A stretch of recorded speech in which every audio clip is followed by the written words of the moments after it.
So, what do you need to know before going into business with the government or DoD? Stick around. We're going to talk about that tonight.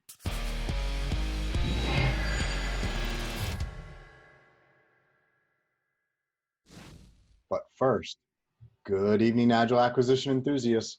Welcome back to the Underground Digital Tiki Bar. It's Friday night, and that means it's time for another episode of Agile Acquisitions and Alcohol.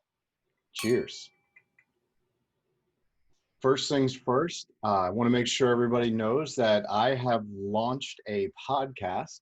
Currently, the podcast, which is available on anchor.fm and all popular podcast avenues. I've taken all of my YouTube videos and I've moved them over so you can now listen to them in case you're tired of looking at me and you still want to get some good information on acquisitions. I'm also going to create some unique podcasts that are going to be interviewing key people in the government and industry space so we can get some different perspectives other than just mine, because you're probably tired of hearing those too. But some people aren't tired of hearing them. And for example, Mitchell Sippis of Calypso AI sent in some questions. Thank you, Mitchell. I always appreciate it. The hardest part of doing this is coming up with what might actually be interesting to the viewers. So hearing from you and finding that out is super helpful. Mitchell wants to know if someone is about to launch a company or has recently launched a company that's focused on government and DoD, where's the best place to start? What are some things they need to know? What is a good government point of entry? And what about funding? What about raising funding in addition to government contracts? Well, that's a lot. I think maybe all of my videos together are the answer, but I will try to provide some context in a short little segment here to just kind of get some ideas thinking. I think in the core of that question is, what do you need to know when going into this area of business? I think the first thing you need to know is it's super hard. No question about it. It takes a very, very long time to work through the acquisition life cycle in the government, especially the Department of Defense, but that is not a unique characteristic to the Department of Defense.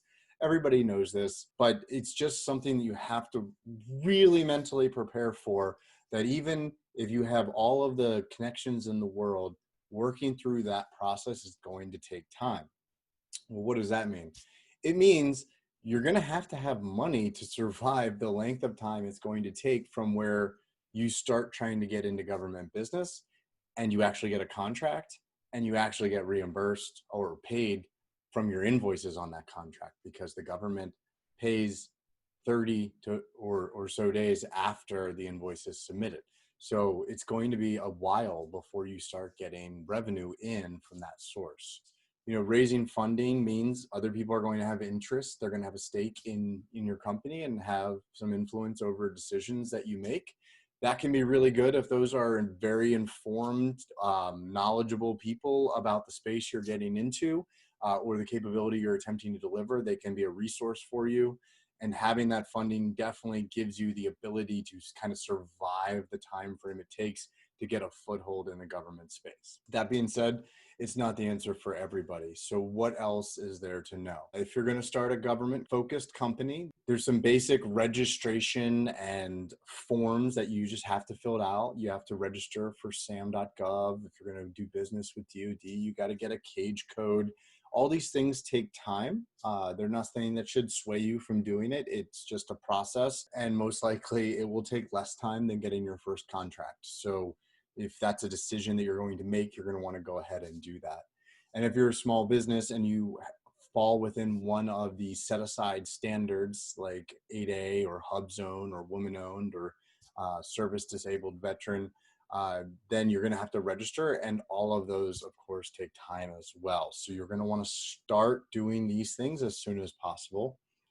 As far as a point of entry, GSA does have some mechanisms for on-ramping small businesses quickly, but it's not necessarily super quick in most cases. So I don't generally suggest GSA or GSA schedules, I should say, as the first place to start, but it's also something to start thinking about early on. You generally want to look for what are the pilot, prototype, sort of innovative groups that you could target and start having conversations, which brings yet another challenge.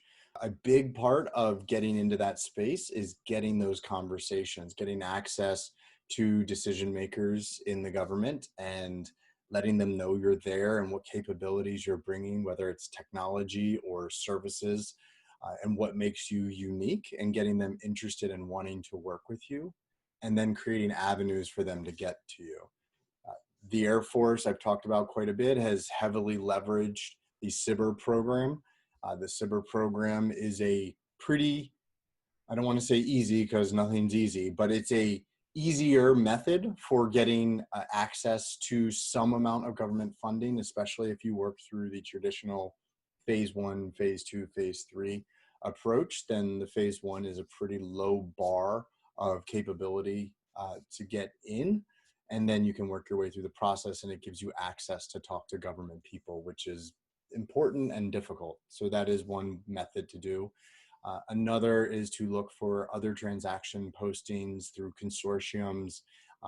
And then honestly, partnering with companies that are already in the government is an excellent way to get in. Now, there are, of course, their own sets of challenges of partnering with existing companies, especially traditional companies, if you're a small business. But they are under a lot of pressure to be more innovative and bring in non-traditional companies. And so this is a great time, if ever there was, to partner with these companies and to start developing your past experience, past performance capabilities within the government space. So there you go. That was a ton. Wow. I might have to make videos out of this video to kind of break down these individual topics. But Mitchell, really appreciate you reaching out and giving me something to talk about tonight. I hope this was helpful for everybody else as well. If it was, give me a thumbs up.